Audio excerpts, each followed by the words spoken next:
ठीक है, देखो पिछले दिन हम लोग क्या पढ़े थे, स्ट्रक्चर ऑफ फ्लावर। मेरे विचार से सभी आदमी को समझ में आया होगा। ठीक है, फ्लावर का स्ट्रक्चर, फ्लावर के मेल पार्ट को क्या बोलते हैं, स्टेमेन। फ्लावर के मेल पार्ट को, फीमेल पार्ट को ओवरी। मारेंगे ना, पिस्टिल। क्या बोलते हैं, पिस्टिल। एंड्रोसियम क्या है, मेल पार्ट की female part? Androecium male part है कि फीमेल पार्ट है? मेल पार्ट है। एस्टिग्मा मेल पार्ट है कि फीमेल पार्ट है? फीमेल पार्ट है। फिलामेंट मेल है कि फीमेल? मेल है। ये सब याद है ना, तो याद करना है ना। हम जितना भी स्ट्रक्चर समझाए थे फूल का, सभी लोगों को क्या होना चाहिए, याद होना चाहिए। देखो इधर, हम यदि फूल के स्ट्रक्चर के बारे में बात करें, नाम था सेपल। क्या नाम था? जो कलरफुल है उसका क्या नाम था, पेटल। देखो इधर, इस वाले का हम बात कर रहे हैं, इस वाले का। ठीक है ना, यदि इसको हम जूम करके आगे ले जाए, देखो इधर सुनो, यदि इसका हम एक अलग से पिक्चर बनाएंगे ना, तो इसका इस ढंग से पिक्चर बनेगा। देखो, ठीक है, देखो इस ढंग से पिक्चर बनेगा इसका, ये है। ठीक है, यहाँ पर जो तुमको दिख रहा है ना, 4 को दिख रहा होगा। ठीक है, इसका नाम है स्टेमेन। क्या नाम है, स्टेमेन। देखो ये जो पिक्चर दिख रहा है ना, इसका नाम है स्टेमेन। क्या नाम है, स्टेमेन नाम है, याद रखना है। अब इस स्टेमेन में देखो इधर, तो सब उसको देख रही है, हमको देखो ना, इधर हम पढ़ा रहे हैं ना, वो सब तो जा रही है। बताओ, ये बोर्ड पर देखो, नहीं समझ में आएगा तो कहेगी मास्टर नहीं बढ़िया पढ़ा रहा है, देखेगी तब ना। देखो इधर सुनो, तो हम यहाँ पर इस स्टेमेन को इधर लेके आए हैं। तो तुम्हारे जानकारी के लिए बता दूं, तो ये जो पूरा का पूरा स्ट्रक्चर है ना, इसका स्टेमेन नाम है। क्या नाम है इसका, स्टेमेन नाम है। और अभी क्या, कल ही बता दिए थे कि ये स्टेमेन है। क्या है ये, स्टेमेन है। अब देखो यहाँ पर जैसे इस फूल में तुम लोगों को 4 गो स्टेमेन दिख रहा है। कितना स्टेमेन दिख रहा है, 4 गो। ठीक है, तो जरूरी नहीं है फूल में 4 गो स्टेमेन होगा। ठीक है, बहुत हो सकता है। और अलग अलग फूल में स्टेमेन की संख्या अलग अलग होती है। ठीक है, तो यदि सबसे पहली बात स्टेमेन के बारे में बात करेंगे, तो भाई साहब ये मेल पार्ट है। कौन सा पार्ट है, मेल पार्ट है। इतना तो सब लोगों को मालूम होगा। उसके बाद यदि हम इसकी संख्या की बात करें, यानी कि नंबर की बात करें, तो ये वेरिएबल होता है। वेरिएबल का मतलब हुआ कि अलग अलग फूल में अलग अलग हो सकता है। ठीक है, तो इसकी संख्या कोई फिक्स नहीं है।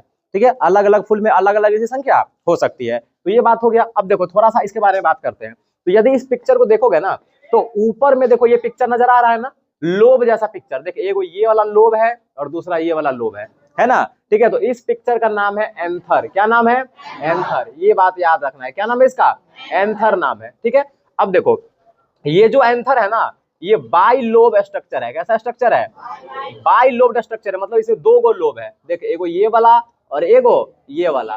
ठीक है, तो ये बाई लोब्ड स्ट्रक्चर है। तो ये बात याद रखना है, ऑब्जेक्टिव में पूछेगा एंथर कैसा स्ट्रक्चर है, बाई लोब्ड स्ट्रक्चर है। तो एंथर के बारे में पहली बात ये याद रखनी है। दूसरी बात, ये पोलन बनाने का काम करता है। क्या बनाने का काम करता है, पोलन। यानी कि जब हम मेल गैमेट का बात करते हैं, ठीक है, फ्लावर में, तो मेल गैमेट कहां पर बनता है, एंथर में। ये बात भी हम पिछले दिन कर चुके हैं। ठीक है, उसके बाद देखो ये जो लोब है ना, लोब, यदि हम लोब को मान लो काट दे ऊपर से, यदि लोब को क्या करे, काट दे। ठीक है, और लोब के अंदर का यदि हम पिक्चर देखना चाहेंगे ना, ठीक है, तो उसमें जैसे मान लो कि एगो लोब ये रहा, ठीक है, इस तरीके से, और मान लो कि एगो लोब इस तरीके से यहाँ पर है। ठीक है, देखिए 2 लोब है, एक ये वाला लोब, एक ये वाला लोब। तो यहाँ पर ऐसा कंपार्टमेंट होता है, यानी कि समझो कि रूम होता है 4 गो। ठीक है, मतलब 2 गो इस लोब में, 2 गो इस लोब में। कंपार्टमेंट मतलब क्या, रूम जैसा पिक्चर। ठीक है ना, तो देख 4 गो होता है, 2 गो एगो मतलब लोब में और 2 गो एगो लोब में। इसका नाम होता है थीका। क्या नाम होता है, थीका। ये बात याद रखना है। ठीक है, तो यहाँ पर हम ऐसा कह सकते हैं कि प्रत्येक लोब में 2 गो थीका होते हैं। कितने थीका होते हैं, 2 गो। इसलिए हम इसको बोलते हैं डाइथिकस स्ट्रक्चर। कौन सा स्ट्रक्चर, डाइथिकस। डाइथिकस मतलब इसमें 2 थीका होते हैं। कितना थीका, 2 थीका होते हैं। ठीक है, ये बात याद रखेगा। और व्हाट इज थीका, तो वही कंपार्टमेंट जैसा स्ट्रक्चर, एगो लोब में 2 गो होगा। ठीक है, ये बात याद रखना है। तो एंथर के बारे में इतना बात याद रखो। ठीक है, अब देखो एंथर को सपोर्ट करने के लिए नीचे एक पिक्चर दिख रहा है ना, ठीक है, फाइबर जैसा पिक्चर, इसका क्या नाम है, फिलामेंट।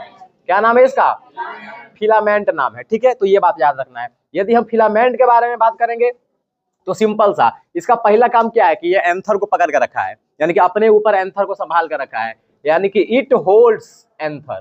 ठीक है ना, ये एंथर को होल्ड करके रखता है। पहला बात हो गया। दूसरा बात देखो, अभी जो फिलामेंट है, इसका ऊपर का भाग एंथर से जुड़ा हुआ है। ऊपर का भाग और निचलका भाग किससे जुड़ा रहेगा? देखिए यहाँ पर निचलका भाग है, तो या तो थैलेमस से जुड़ा रहेगा या तो पेटल से जुड़ा रहेगा। किससे जुड़ा रहेगा? पेटल। तो ये जो नीचे वाला पार्ट है ना, इसको बोलते हैं प्रॉक्सिमल इंड। कौन सा इंड? Proximal end. ये बात याद रखना है, ठीक है। जो सबसे नीचे वाला पार्ट है एंथर का, इसको हम क्या बोलेंगे? प्रॉक्सिमल इंड बोलेंगे, ठीक है। और ये किससे जुड़ा हुआ रहेगा? ठीक है, या तो ये थैलेमस से जुड़ा हुआ रहेगा, ठीक है ना, या हम ऐसा बोल सकते हैं कि ये पेटल से जुड़ा हुआ रहेगा। किससे जुड़ा हुआ रहेगा? पेटल से। तो ये बात याद रखना, जब एनसीईआरटी पढ़ोगे ना तो वहां पर ये लिखा हुआ मिलेगा कि जो फिलामेंट होता है, ठीक है, वो उसका प्रॉक्सिमल इंड थैलेमस से जुड़ा हुआ होगा या नहीं तो पेटल से जुड़ा हुआ होगा। किससे जुड़ा हुआ होगा? पेटल से जुड़ा हुआ होगा। ये बात याद रखना है। चलो ठीक है, अब देखो ये एंथर है, ये क्या है? एंथर है और फिलामेंट है। एंथर है और क्या है? फिलामेंट है। तो एंथर और फिलामेंट दोनों मिलके स्टेमेन बनाता है। क्या बनाता है? स्टेमेन।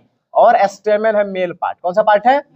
मेल पार्ट है। इसका मतलब एंथरो मेल पार्ट हुआ और फिलामेंट भी मेल पार्ट हुआ, ठीक है।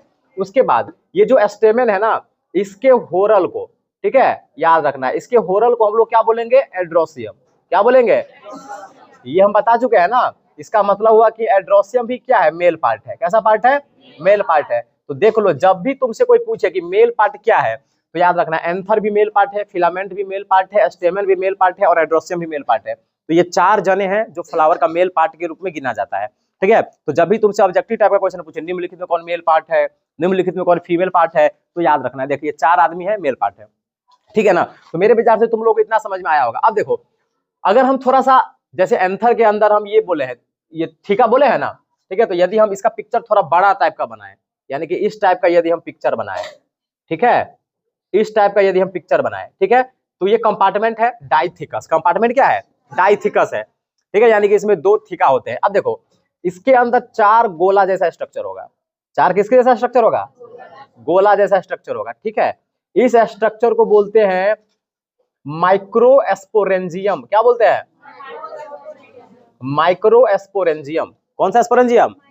माइक्रोस्पोरेंजियम। तो याद रखना, देखो ये जो कंपार्टमेंट जैसा स्ट्रक्चर है, ठीक है, उसमें होता है माइक्रोस्पोरेंजियम। और माइक्रोस्पोरेंजियम कितने होते हैं? चार। अरे माइक्रोस्पोरेंजियम कितने होंगे? चार। दो गो प्रत्येक लोब में, ठीक है, इस लोब में भी दो गो और इस लोब में भी दो गो। तो याद रखना है चार माइक्रोस्पोरेंजियम होते हैं, ठीक है। अब देखो ये जो माइक्रोस्पोरेंजियम है ना, यही कन्वर्ट हो जाएगा पोलन सैक में। किसमें कन्वर्ट हो जाएगा? Pollen sac. पोलन सैक मतलब जहां पर पोलन रहता है, ठीक है ना, या ऐसा कह दो कि जहां पर पोलन बनता है, ठीक है। तो याद रखना माइक्रोस्पोरेंजियम में पोलन बनेगा, ठीक है। तो हम सबसे पहली बात क्या जानते हैं? पोलन मेल गैमेट, यानी कि पोलन कहां पर बनेगा? तो एंथर में बनेगा। पोलन कहां बनेगा? और एंथर में कहां बनेगा? तो माइक्रोस्पोरेंजियम में। कहां बनेगा जी? माइक्रोस्पोरेंजियम में। तो ये बात याद रखना है। अब हमारे पास सवाल है कि भाई साहब ये माइक्रोस्पोरेंजियम कैसा दिखता है, इसके पिक्चर के बारे में थोड़ा थोड़ा बताओ, यानी कि structure of microsporangium. Structure of microsporangium. Microsporangium के स्ट्रक्चर के बारे में थोड़ा सा बात करते हैं, ठीक। दूर यार, बहुत भीड़ पड़ रहा है रे जाने में। लड़की सब कैसे बर्तन घसती है अभी इतना जाड़ा महीना में। हम बताओ, तुम लोग का दुख समझ सकते हैं, ठीक है, क्योंकि अभी ये दुख हम झेल रहे हैं। घसती ना तुम लोग बर्तन ये सब दुख वाला बात है, ठीक है ना। चलो देखो इधर सुनो, ये सब छोड़ो कहानी। अभी तक हम क्या बताए हैं, सब आदमी समझो जरा। देखो जो लिख लिया ठीक है, जो नहीं लिखा मेरे पहले मेरा बात समझो। देखो हम स्टेमेन के बारे में बात कर रहे हैं। पहली बात, स्टेमेन मेल पार्ट है, इसका नंबर वेरिएबल होता है, ठीक है, मतलब अलग अलग फुल में अलग अलग, ठीक है। ऊपर वाला जो पार्ट है इसको एंथर बोलते हैं। एंथर बाइलोब स्ट्रक्चर होता है, पोलन इसमें बनते हैं, डाइथिकस स्ट्रक्चर होता है। सुन इधर एक बात और, जो एंथर है ना, इसका शेप कैसा होगा, ठीक है, तो इसका शेप होता है टेट्रागोनल। कैसा होगा? टेट्रागोनल समझता है? इसे चार गो कोन होगा, यानी फोर साइडेड, ठीक है, फोर साइडेड स्ट्रक्चर होता है, टेट्रागोनल होगा ये बात याद रखना है। सुनो इधर, उसके बाद हम फिलामेंट के बारे में बात कर सकते हैं। फिलामेंट होल्ड करके रखता है एंथर को, ठीक है, और इसका जो अंतिम वाला पोर्शन यानी कि जो प्रॉक्सिमल एंड है वो या तो थैलेमस से जुड़ा हुआ रहेगा या तो पेटल से जुड़ा हुआ रहेगा, ठीक है। उसके बाद यदि हम एंथर के अंदर की बात करेंगे तो इसमें प्रत्येक लोब में दो दो थीकस होते हैं और उसमें चार माइक्रोस्पोरेंजियम होते हैं। कितने स्पोरेंजियम? चार माइक्रोस्पोरेंजियम होते हैं, ठीक है, और यही आगे जाकर के पोलन सैक में कन्वर्ट हो जाता है, ठीक है। अब देखो हमें माइक्रोस्पोरेंजियम के स्ट्रक्चर के बारे में पढ़ना है, ठीक है ना। तो सुनो इधर, सबसे पहली बात, यदि हम माइक्रोस्पोरेंजियम का बात करें, किसका बात करें? माइक्रोस्पोरेंजियम। देखो माइक्रोस्पोरेंजियम तो ये सिंगुलर है, कैसा है ये?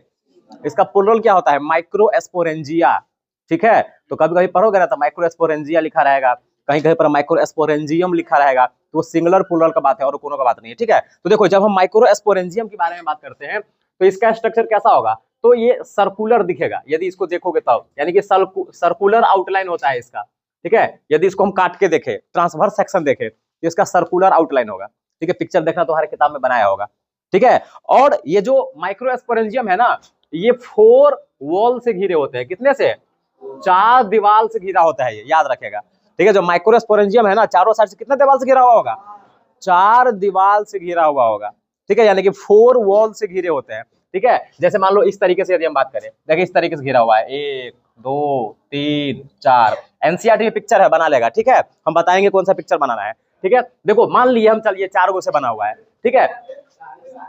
उसमें जो सबसे बाहर वाला बाउंड्री है, जो सबसे बाहर वाला बाउंड्री है, इसको बोलते हैं एपिडर्मिस। क्या बोलेंगे, एपिडर्मिस। याद रखना, ये नाम याद रखना है और यह याद रखना है कि एपिडर्मिस सबसे बाहर वाला है, ठीक है। तो याद रखना है, तो 4 दीवार से बना हुआ है, उसमें से सबसे पहला का क्या नाम है, एपिडर्मिस। क्या नाम है, एपिडर्मिस। उसके बाद जो बाहर से दूसरा नंबर पर है, अंदर से दूसरा नंबर पर है, अंदर से तीसरा नंबर पर, यानी कि जो बाहर से दूसरा नंबर पर है, इसको बोलते हैं इंडोथीसियम। क्या बोलते हैं, इंडोथीसियम। याद रखना है, द सेकेंड वॉल इज इंडोथीसियम या सेकेंड लेयर इज एंडोथीसियम, याद रखना है। एंड थर्ड, ठीक है, मतलब अब बाहर से थर्ड, ठीक है ना, इसको बोलते हैं मिडिल लेयर। कौन सा लेयर, मिडिल लेयर, ये बात याद रखना है, ठीक है। तो तीसरा बाउंड्री क्या हो गया, मिडिल लेयर। कौन सा layer, middle layer, LAYER, middle layer. और जो सबसे अंदर वाला बाउंड्री है, इसको बोलते हैं टेप्टम। क्या बोलते हैं, टेप्टम, याद रखना है। The inner most layer is टेप्टम, ठीक है, टेप्टम। तो याद रखना ये इनर मोस्ट है, यानी कि सबसे अंदर वाला लेयर है, ठीक है। इतना बात याद रखना है। तो सबसे पहली बात ये समझो कि जो माइक्रोस्पोरेंजियम है वो 4 लेयर से घिरे हुए हैं, उसमें सबसे बाहर वाला एपिडर्मिस है, उसके बाद एंडोथीसियम है, उसके बाद मिडिल लेयर, उसके बाद टेप्टम है, ठीक है। अब ये जो टेप्टम है ये सबसे अंदर वाला है, ये याद रखना है। बहुत बार ऑब्जेक्टिव पूछता है बिहार बोर्ड कि सबसे अंदर वाला कौन है, टेप्टम, और सबसे बाहर वाला एपिडर्मिस, ठीक है। अब सुनो, देखो ये जो बाहर वाला 3 को है ना, इसका क्या काम है, ये जो बाहर वाला 3 को, इसका कोनो काम नहीं है यार, ये प्रोटेक्ट करता है। क्या करता है, प्रोटेक्शन का काम करता है। जब एनसीईआरटी पढ़ोगे ना तुम लोग, तो वहां पर एकदम क्लियरली लिखा हुआ है कि जो 3 लेयर है ना, वो फंक्शंस ऑफ प्रोटेक्शन करता है, ठीक है। ये बात याद रखना है, यानी कि ये प्रोटेक्शन का काम करता है। किसका काम करेगा, प्रोटेक्शन, यानी कि सुरक्षा प्रदान करने का काम करेगा। लेकिन जो टेप्टम है, इसका क्या काम है, देखो जैसे मान लो कि माइक्रोस्पोरेंजिया है, तो इसमें पोलन ग्रेन डेवलप होगा ना, जैसे पोलन बन रहा है ना, तो जो पोलन बन रहा है उसको भोजन देने का काम करता है टेप्टम, ठीक है। तो ये बात याद रखना है, यानी कि हम टेप्टम के बारे में बोल सकते हैं ये न्यूट्रिशनल टिश्यू है। कैसा टिश्यू है, न्यूट्रिशनल टिश्यू है। इसका मतलब ये भोजन वगैरह सब देने वाला काम करता है। इसका मतलब इसका काम क्या हुआ, तो इट नरिशेज, ठीक है, यानी कि ये भोजन देने का काम करता है डेवलपिंग एम्ब्रियो, ठीक है, यानी कि जो एम्ब्रियो नहीं, डेवलपिंग पोलन, ठीक है। जो पोलन ग्रेन डेवलप हो रहा है उसको न्यूट्रिशन यानी कि उसको भोजन देने का काम करता है कौन, टेप्टम। तो पूरा कहानी समझ में आया, ठीक है। तो इतना पूरे कहानी लिखना है, ठीक है, और डायग्राम बनाना है, ठीक है। डायग्राम बनाना है, एनसीईआरटी में डायग्राम दिया होगा 1.3, फिगर 1.3, उसमें ए और बी दोनों नंबर डायग्राम बनाना है, ए और बी दोनों नंबर डायग्राम बनाना है, ठीक है। बाकी हम पीडीएफ जो भेजेंगे ना, तो उसमें डायग्राम बना हुआ तुमको मिलेगा।